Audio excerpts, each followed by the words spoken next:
Meus amigos, meus irmãos, nós estamos aqui num ambiente absolutamente inspirador.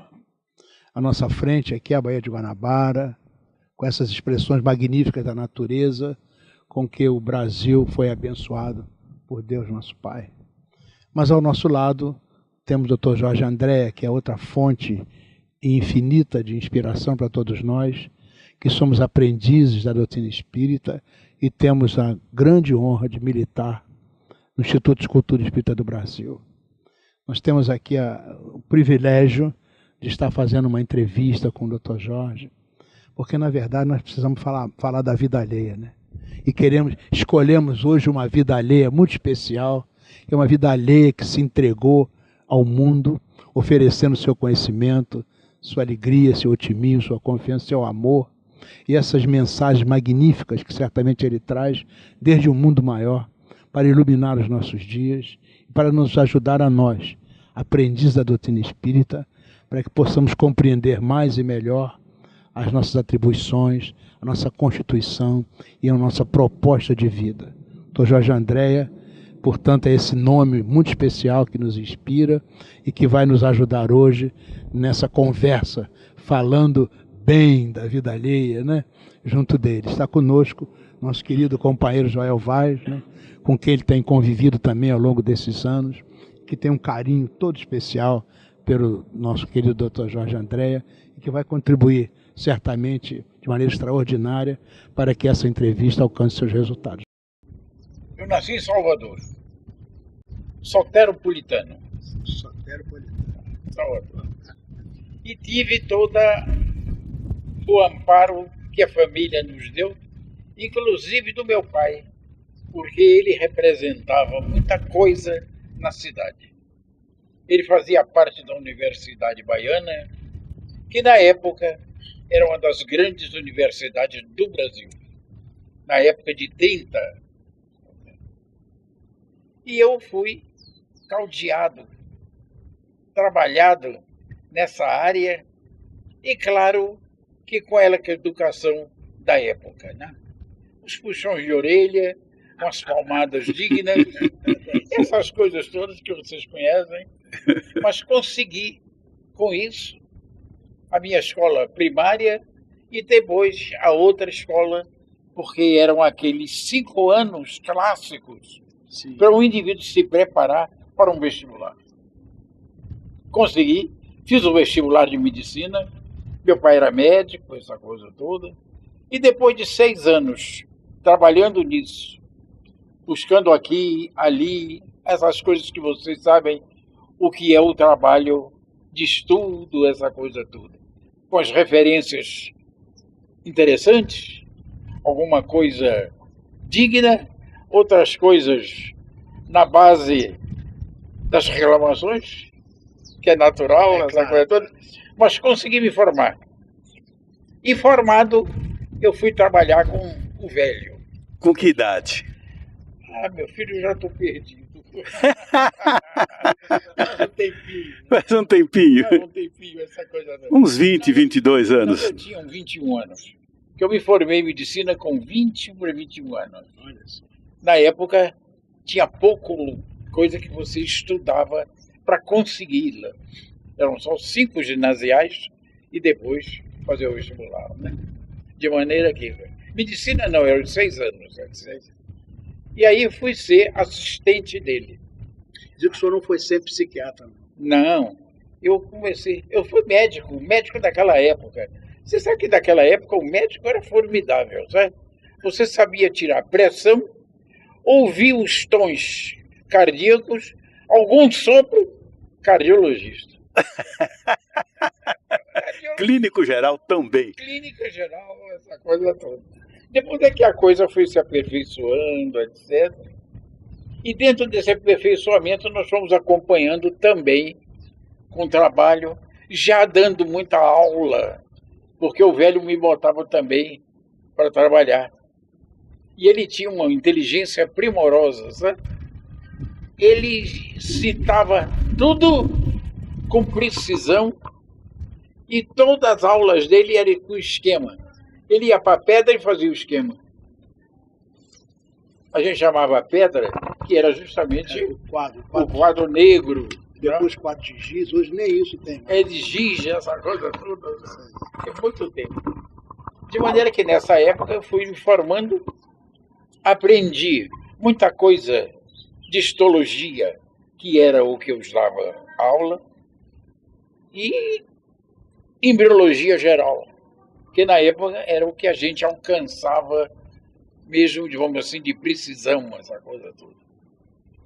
Não era fácil, sob certos aspectos, porque você não tinha os elementos que você tem hoje. Você tinha que estudar com determinados indivíduos, com toda a medicina francesa, que todos os livros eram franceses, e eu me lembro todos eles, o Textil, a Target, Prenon, histologia de Prenon, essa coisa, e todas as coisas interessantes. Mas isso foi me dando condições para eu começar, para nós, começarmos a um trabalho, vamos dizer assim, um trabalho interessante, mas ficou muito preso naquelas coisas, né?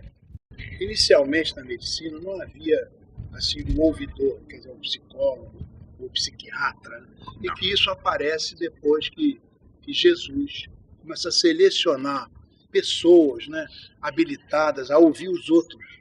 O senhor acha que a sua busca pela psiquiatria tem a ver com essa proposta de ser capaz de ouvir os outros e, através de ouvir, detectar os problemas e ajudar as pessoas? Em parte, sim.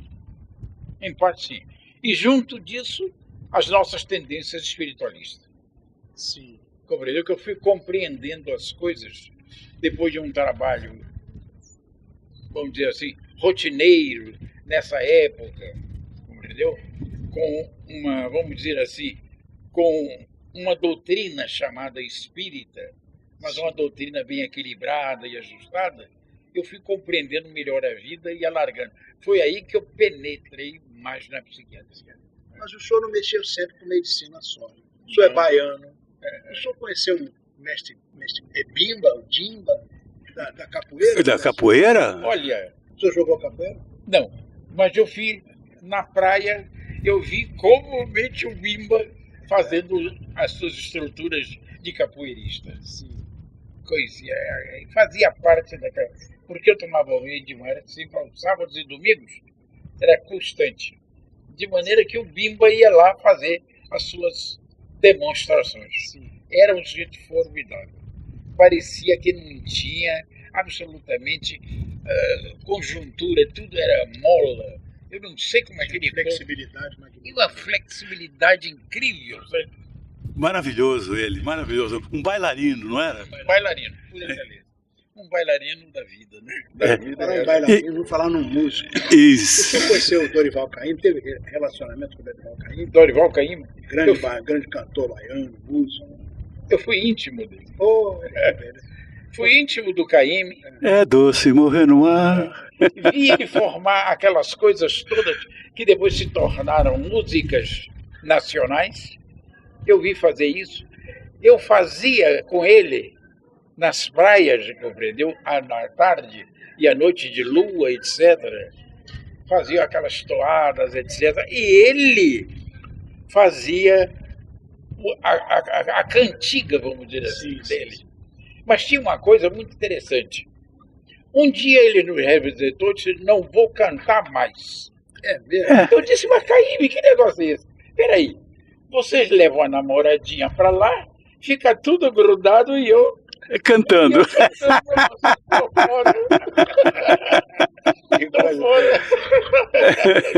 Eu achei isso muito engraçado dele.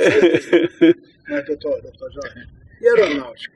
O que levou o senhor a ir para a aeronáutica? A aeronáutica foi uma questão muito interessante. Depois de 8 anos trabalhando com o pai, eu disse, eu vou até o Rio de Janeiro para dosar as minhas qualidades médicas. Olha. Porque aqui já se falava muita coisa, já se fazia as translações para São Paulo. Eu digo, não, eu vou saber o que é que há lá. E vim aqui e prestei 3 concursos. Um que abriu foi a Aeronáutica. O outro, o IAPTEC. Você lembra do IAPTEC? Lembro, poxa. Era IAPTEC, IAPB, não é? E fiz da extensão do INSS. Exato. E fiz do INSS. Era IPS, não sei o que. Bom, quando eu acabei de fazer os concursos, etc., gostei, tive uma relativa satisfação, e disse, não, eu não estou ruim não, eu vou voltar para Salvador. Mas com essa coisa, quando eu queria voltar para Salvador, um amigo virou-se para mim e disse, peraí, você fez concurso? Eu fiz. Você fez aeronáutica? Eu digo, fiz. Você passou? Eu digo, e bem até. Olha, rapaz, por que você vai voltar? Eu vou para casa. Não faça isso. Não faça. Vão mandar todo para os Estados Unidos. Eu disse, então eu entro na aeronáutica. E você sabe para onde é que eu fui, depois de tudo isso? Nova York. O Ceará. Estados Unidos do Ceará. É muito bom, né? Comecei a correr o Brasil inteiro. Mas tive na aeronáutica uma coisa fantástica, porque eu viajei muito. Fui obrigado, depois de algum tempo, ter que entrar vamos dizer assim, nas saídas mensais dos aviões da aeronáutica do CAN. Eu fui médico do Correio Aéreo Nacional. Fez a integração nacional. E eu participei grande parte disso. O senhor chegou a estar com os índios? Completamente. É mesmo? Eu almocei com Diacuí. Diacuí? Casada com Alfredo Vilas Boas. Vilas Boas, é verdade. Famosíssima Diacuí. Nunca esqueço. Um peixe moqueado. Olha só. E eu vi ela fazer o negócio. No final do peixe, quando estava tudo direitinho, ela botou umas folhinhas em cima. Eu virei para ela e disse, é isso? Ela disse, não, é para poder dar o gosto, essa coisa. Salvou um pouco o peixe, porque o índio não tinha sal. Tem sal refinado. Claro, longe do... Não tinha sal. Eu aí sofri para me dizer o que era. Ela ria, virava, mexia, não disse o que era. As propriedades da folhinha não disse o que era. Sagrado para eles. Mas o senhor chegou a cuidar dos índios, Eu atendi Índia. Atendi perto do Rio das Mortes. Lugar brabo. Eu ouvi falar que o senhor ganhou até um guia índio que lhe ajudava, tomava conta da sua casa. Conta essa história para nós. Mas esse negócio é grande. Então conte para nós. Eu fui convidado, quando eu cheguei em Vilas Boas, perto do Rio das Mortes, um rastreador virou-se e disse, tem um pajé do outro lado que quer ver o pajé branco. Era o senhor. E baiano. Eu aí virei para o sargento, que era meu ajudante, como enfermeiro. Eu digo, olha, você se prepara que nós vamos para o outro lado. Se doutor, eu não vou não. Aqueles índios matam todo mundo. Eu digo, não mata não, meu filho. Se ele convidou, ele vai proteger a gente. Mas aqui para nós, na intimidade, eu fui com medo. Mas atravessamos aquilo. Para mim foi a melhor travessia que eu já vi, compreendeu? De rio, e uma água transparente e que você viu os peixinhos lá embaixo. Que beleza. Uma coisa linda. Quando eu cheguei do outro lado, o pajé nos recebeu. Ele colocou a Índia num cercadozinho pequeno, coberto, essa coisa toda, e ela na rede. E eu cheguei lá, olhei, e ela estava com uma gripe tremenda, que naquela época gripe não existia para índio. Matava o índio. E eles me chamaram para isso. E eu fui lá. Eu aí, como médico, fiz uma coisa que ninguém naquela época. Era só isso. Gripe, aspirina e uma injeção de que, meu Deus? Eucaliptina. Era clássico. Eucaliptina. A Índia não se mexeu. Eu fiquei espantadíssimo com isso. E aí eu procurei olhar. Ela estava com aquele olhar perdido no mundo. E eu vi nos olhos dessa criatura, uma criatura inicialmente, ou começando, vamos dizer, de modo inicial, a sua jornada terrena. Eu vi uma criatura simples demais. O espírito começando a sua o espírito começando a sua jornada. Mas quando começou aquilo tudo, etc., teve uma outra coisa muito interessante, vou contar. Tinha uma lista de cal adiante dos 10 metros onde nós estávamos, e eu fui olhar para o fundo, tinha uma série de índios, tudo lá armado. Aí, eu não calculei, talvez uns 50, 80 índios, etc. Poxa. Quando eu vi aquilo tudo, eu disse, quem sabe que não é para ver. E queria me transladar para lá. Quando eu comecei a andar, o rastreador se abraçou comigo e me jogou no chão. Disse, doutor, pelo amor de Deus, não atravessa essa lista de cal, senão nenhum vai viver. Morre todo mundo. Olha. Porque nós vamos entrar em terreno sagrado. Pelo amor de Deus. Olha, eu me levantei, tremendo. Não sei como ficar em pé. De medo. O susto que eu tomei. Claro. Mas fui me reagindo. Levantei, cumprimentei o pajé, cumprimentei a menina assim, essa coisa toda. O pajé virou-se ferrão, disse umas coisas qualquer, e me deu um arco e flecha. O pajé branco ficou armado. Eu aí segurei o arco e flecha, coisa. Depois eu fui olhar esse arco e flecha, queria fazer assim, não conseguia, não tinha força. Olha só. Não tinha força para fazer, esticar aquele negócio. Você vê que coisa, né? Mas tudo isso, com o tempo, eu voltei. Eu estava no Rio, eu acho já. Não me lembro bem onde é que eu estava. Se estava em Salvador. E botei na minha sala de jantar o arco e flecha. Que era aqueles aluguéis antigos. Você tinha uma sala de estar e depois os quartos, essa coisa toda. Então eu comecei a ficar. E eu tinha, nesta época, já penetrado nos estudos transpessoais, que a doutrina espírita oferecia isso com muito equilíbrio, essa coisa toda, que era para fazer isso com bastante equilíbrio. E comecei a fazer, que fazia hipnose, e junto da hipnose, a recepção, compreendeu? A recepção do processo. E com isso, um dia eu tinha um indivíduo formidável. Era o Arnaldo, acho que era Arnaldo, etc. Era um médium fantástico, desses que você olha, que coisa, estava na alma dele, ele precisava daquilo, essa coisa toda. Eu disse, eu quero fazer uma estrutura com você.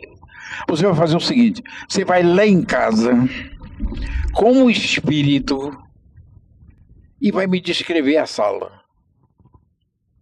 Ele voltou imediatamente e disse, não posso. Disse, por quê? Tem 2 índios na sua porta, só passa com sua ordem. Tá vendo? Proteção lá do pajé. E eu perguntei a ele, como é que a gente vai fazer isso? Eu disse, você vai comigo e você lá fala com eles, ou diz. E fez assim, os índios deixaram passar. Olha só. E ele depois teve licença para fazer isso e fez as descrições exatas da sala. Exatas. Um quadro completamente errado.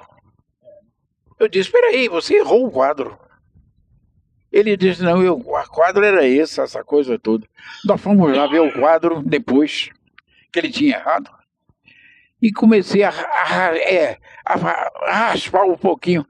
Embaixo tinha a tela que ele descreveu. Olha, que coisa fantástica, mediunidade maravilhosa, fenômeno lindo. Eu fiquei espantado com isso, sabe? Eu aí conversando com os amigos espirituais, essa coisa toda, e pedi para ele ir no meu quarto. Ele voltou e disse, não posso. Eu disse, não pode por quê? Ele disse, o tálamo conjugal é inviolável. Olha só. Que coisa, Eu achei isso, dado pelo Espírito, uma coisa fantástica. Quer dizer, eu era vamos dizer assim, um esposo da família decente, procurar fazer as coisas decentes e tudo isso, e compreendi o que era. Tálamo conjugal é inviolável. E aí eu vi que o tálamo conjugal não é violável quando o indivíduo é desparafusado. Quando ele próprio viola, né? Ele próprio viola.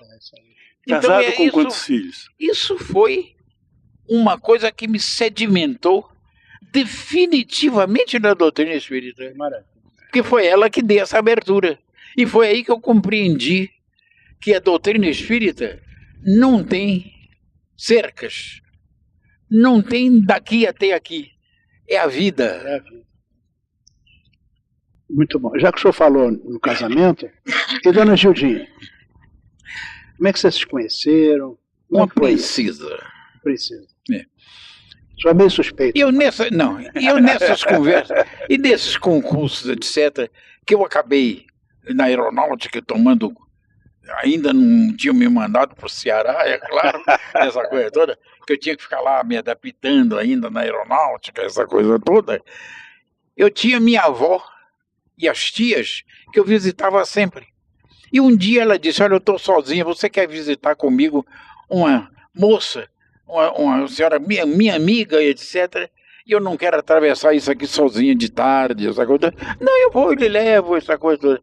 Lá eu fui ver a tal companheira dela e descobri que tinha uma menina notável junto desse negócio.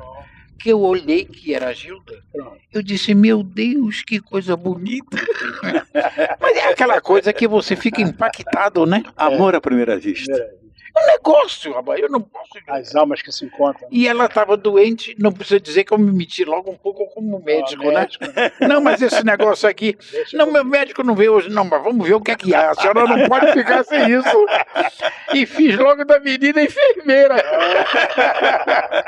Para fazer as coisas. Ela era muito viva, né? Eu digo, não, você que vai fazer isso, essa coisa. E ficamos naquilo. Você já viu na enfermeira? Pega na mão da enfermeira, solta a coisa, pega não sei o quê, essa coisa puxa para um lado, aí para o outro. Pronto. Um dia eu não aguentei, né? Tive que botar tudo para fora. E não precisa dizer que o pai da moça já tinha percebido. Já tinha percebido. E quando soube que eu era feito da moça e que era da aeronáutica, não certo? Eu sei que ele disse para a família, disse, não, este vai. É um bom partido. Este vai, deixa ele. Baiano dos bons, médico da aeronáutica. E foi aí que nós casamos, né? Ela muito jovem, né? Eu tinha meus 28 anos, por aí assim, e ela 20. 20. Quantos filhos, doutor? Olha, 8 filhos. 8 filhos. Maravilha. 8 filhos. Tem até um caso interessante de um filho que ligou-se as trompas, não era para nascer, mas nasceu. Como é isso aí? Foi o último. É o último, né? Deu até um livro, né? 10 anos depois. Como foi isso aí? Esse negócio foi interessante, sabe? Porque a Gilda tinha uma necessidade de fazer uma cirurgia. Porque estava sendo colocado habitualmente infecção urinária por queda de bexiga. Eu digo, não tem saída. Vamos operar, levantar esse útero, que tem que fazer isso, essa coisa toda, e tem que ligar essas trompas.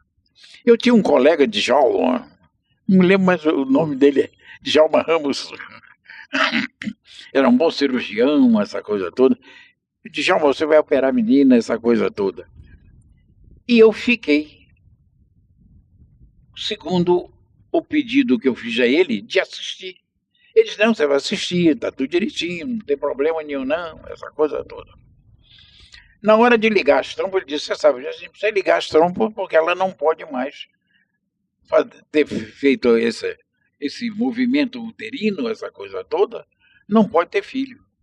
Eu digo, não, então vamos ligar as trompas. Já tinha 7, né? Era bastante. Já tinha 7, eu digo, já compreendi, etc. E aí ele disse, dá um nozinho aqui, fazer coisa. Eu fiz. Djalma, não faça isso não.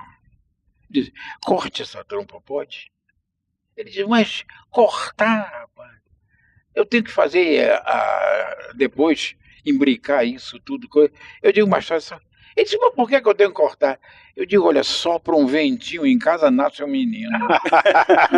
Por favor, corta esse. Corta. Senão esse nó vai afrouxar. Vai pela raiz. Esse nó vai afrouxar. Até eu brincando com ele, essa coisa toda. 2 anos depois, a Gilda me procurou e disse, olha, eu preciso ver um médico, essa coisa toda. Das mulheres, não sei o que. Eu digo, vamos embora. O que há? Ela disse, eu acho que eu estou grávida. Não pode. É impossível. É impossível. Não dá.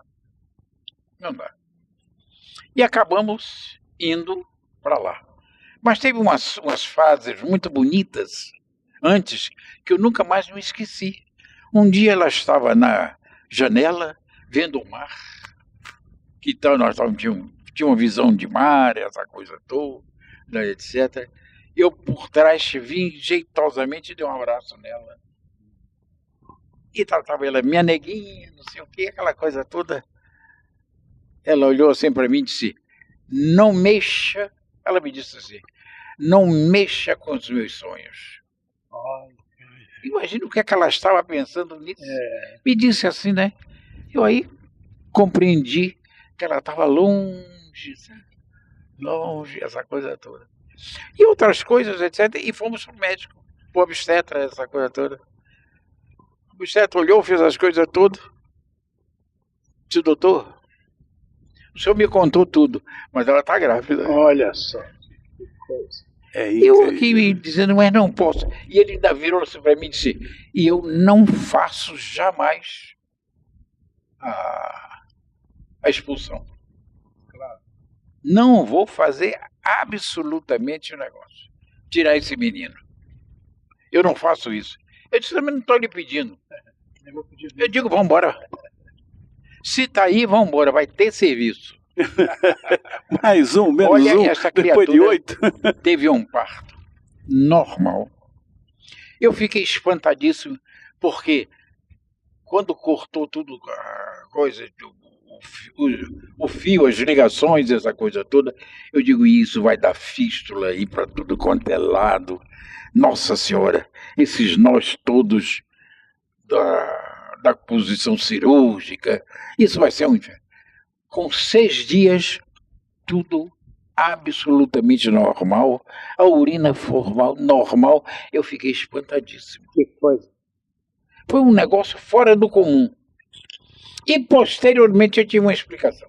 Aí vem o outro lado da história, né? Uma explicação, que nesta época eu já estava trabalhando um pouco com o Divaldo e participava das reuniões mediúnicas do Divaldo. E eu me lembro que o Divaldo, quando começou a reuniões, que pediram, porque eu comecei a dar palestra lá. E o pessoal da reunião pediu, não, bota o Divaldo, bota ele pra gente, essa coisa toda.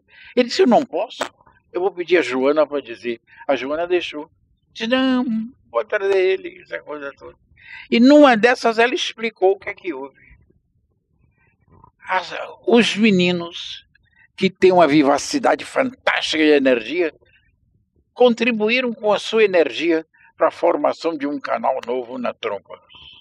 Agora, você conta isso na medicina oficial, diz, não, que te enlouqueceu, tá doido, essa coisa toda. O senhor fala sempre meninos, todos foram meninos?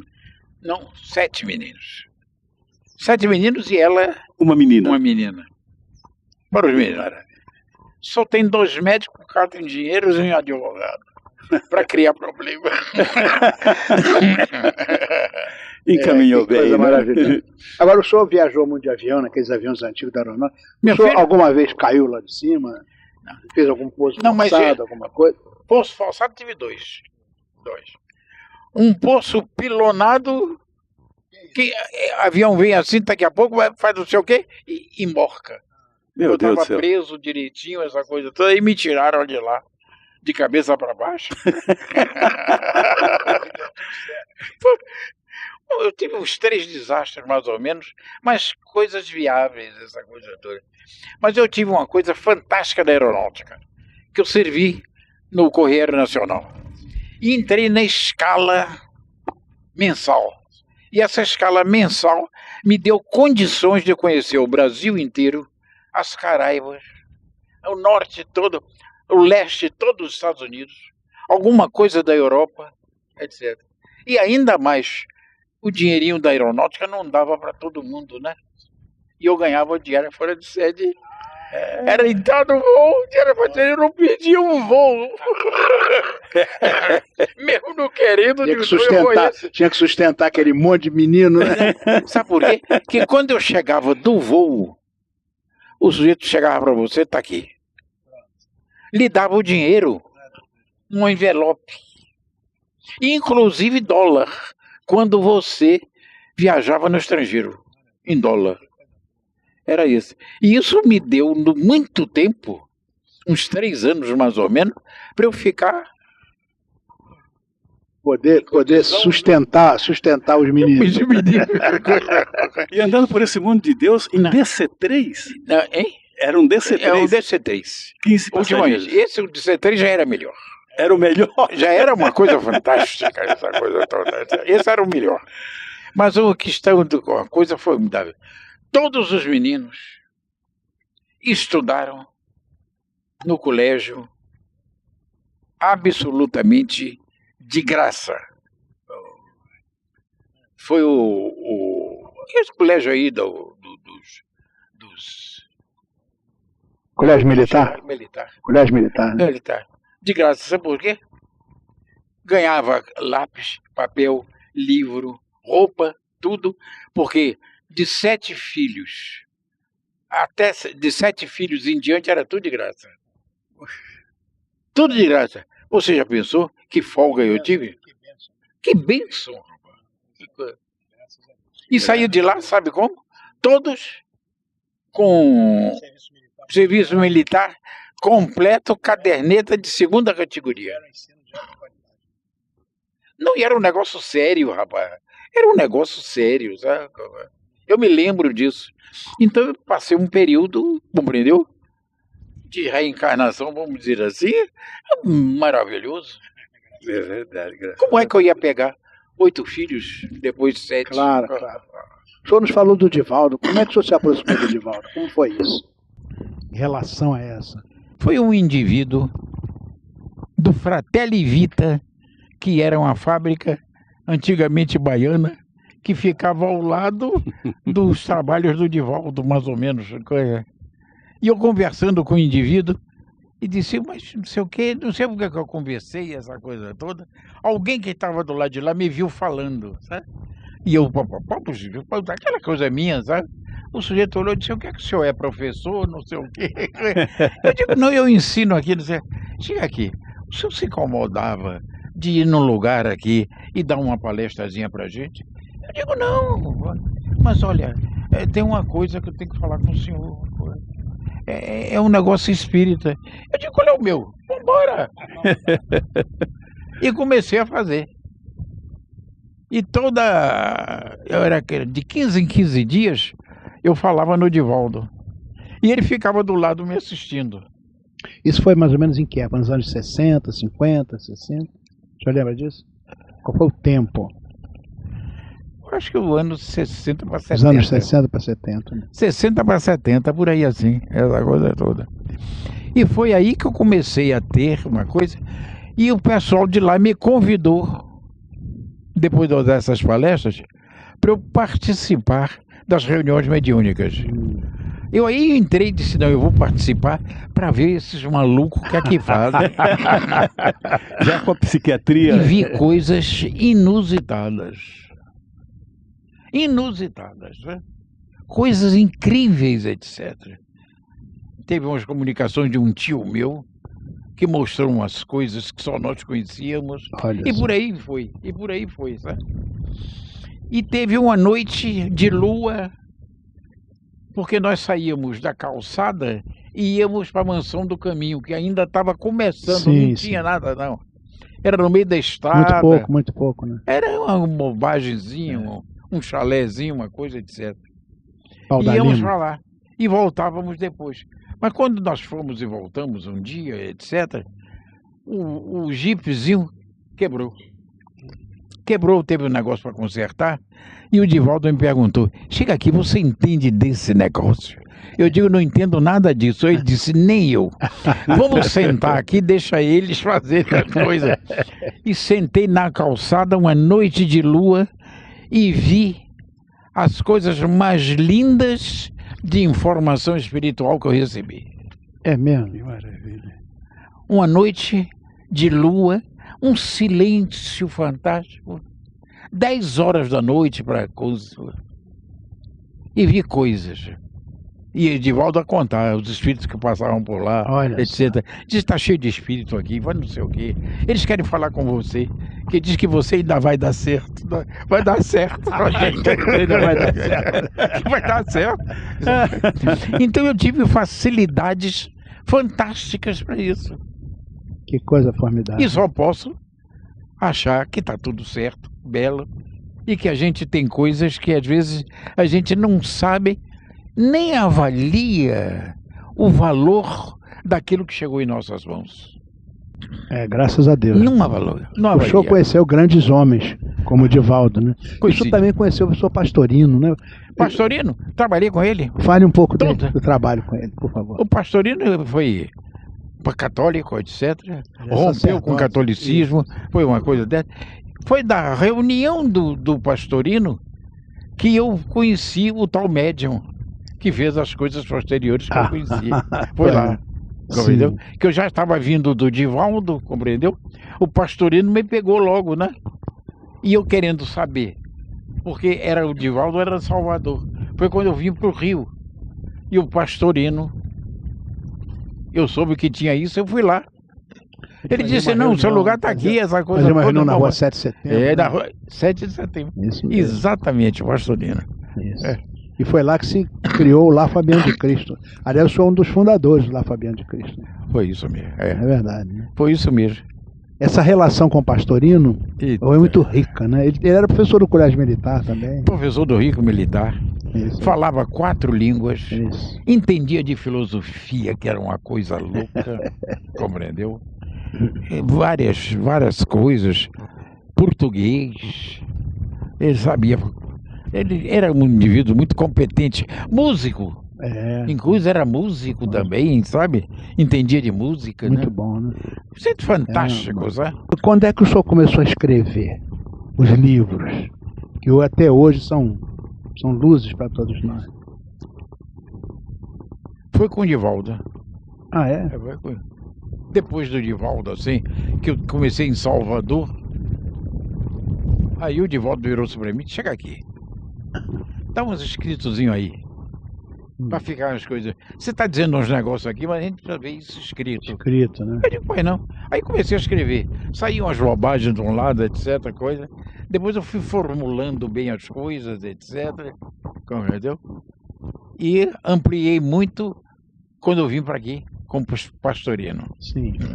Daí comecei a escrever muita coisa, né? Como é que é inspiração?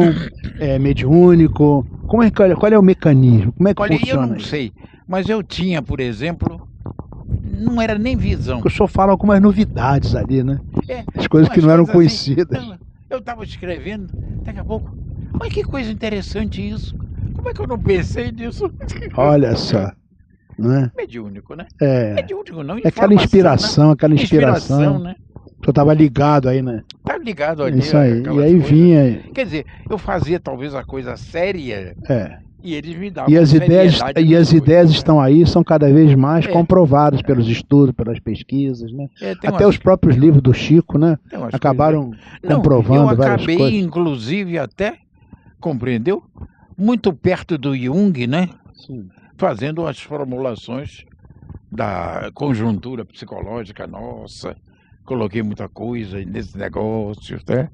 Nós pretendemos fazer uma entrevista com o senhor só sobre os seus livros. Vamos pesquisar isso, vamos analisar, né? Para Só- deixar isso aí para as pessoas compreenderem esse processo, esses mecanismos, Esse e já- essa coisa que o senhor destrinchou de maneira magnífica, inclusive com relação à mediunidade, né? a habilidade. Vamos falar E quem sobre me isso. ajudou muito foi justamente o grupo, quando eu estava agindo no Rio, de vocês. Sim, Pernambuco. Que eu comecei a entrar nesse grupo, essa coisa toda.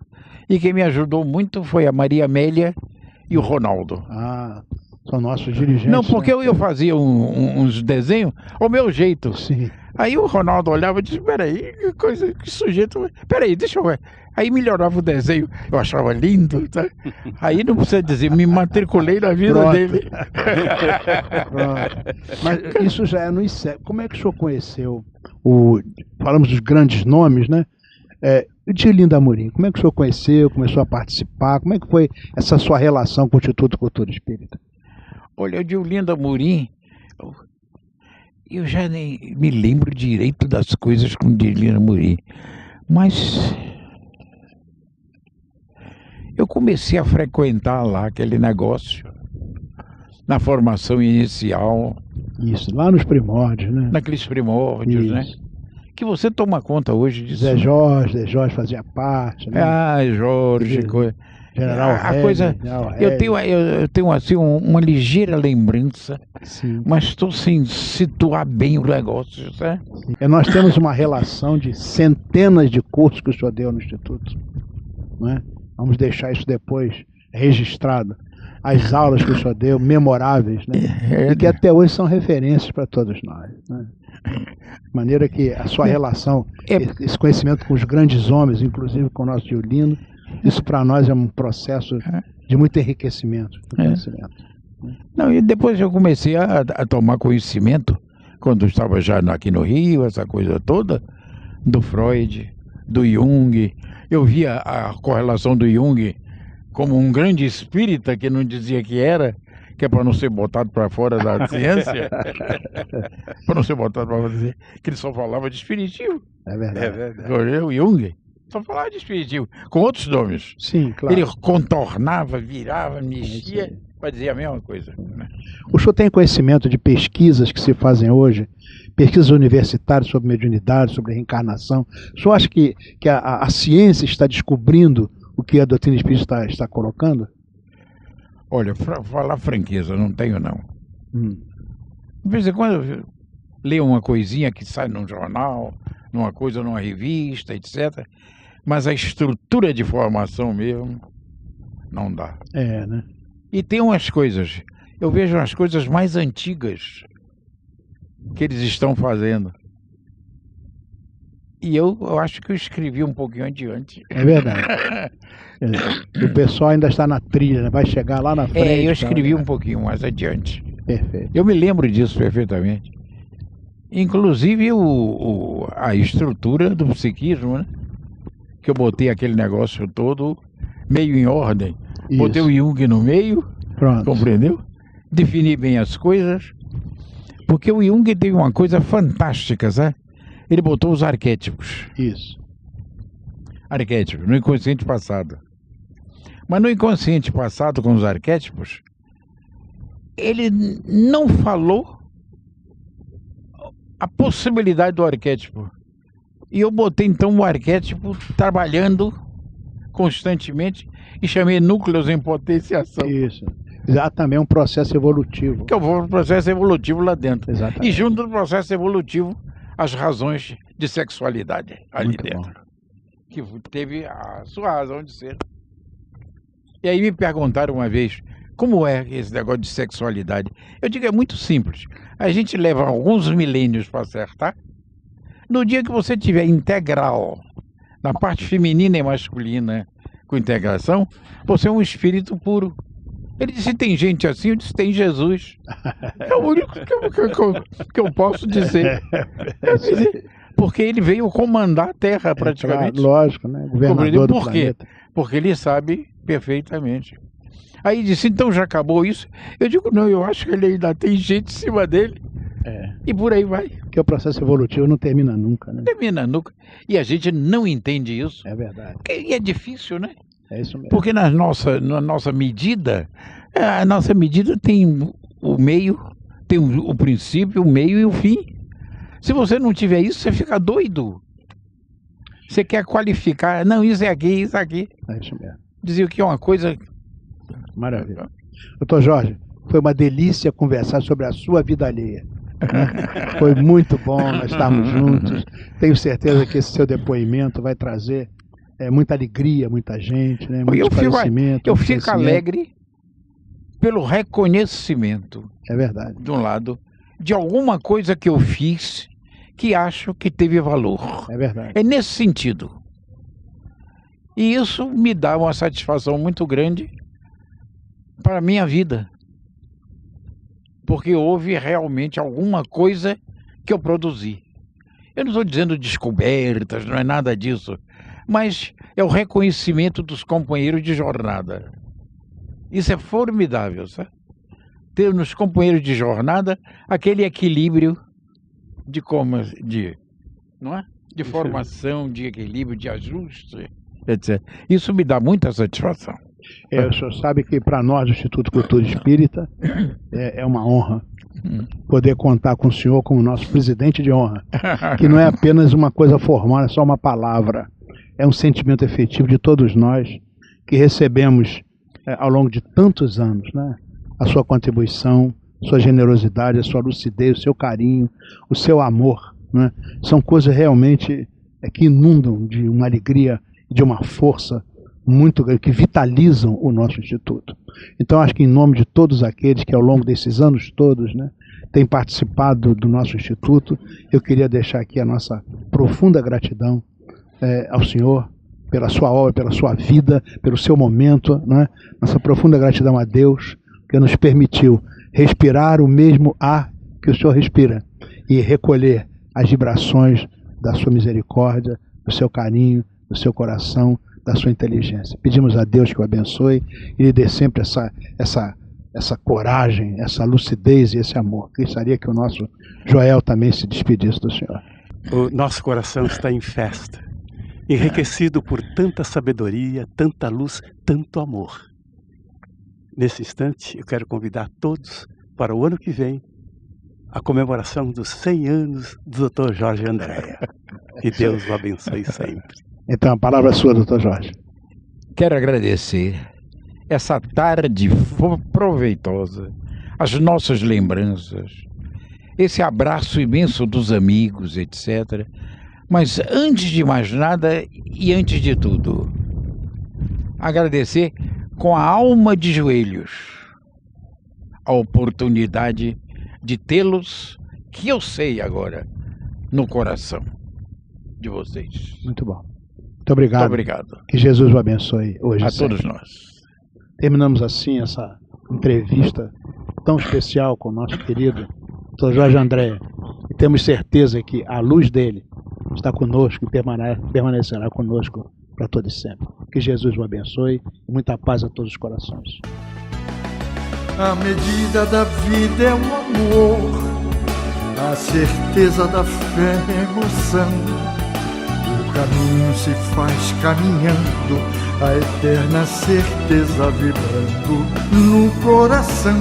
100 anos de vida para festejar, a obra do tempo irá guardar a imagem do homem, do bem que ele faz. Parabéns, parabéns, muitas felicidades, saúde e paz. Companheiro, um abraço imenso e paz para todos. Jorge Andréa, cientista pioneiro da medicina do futuro.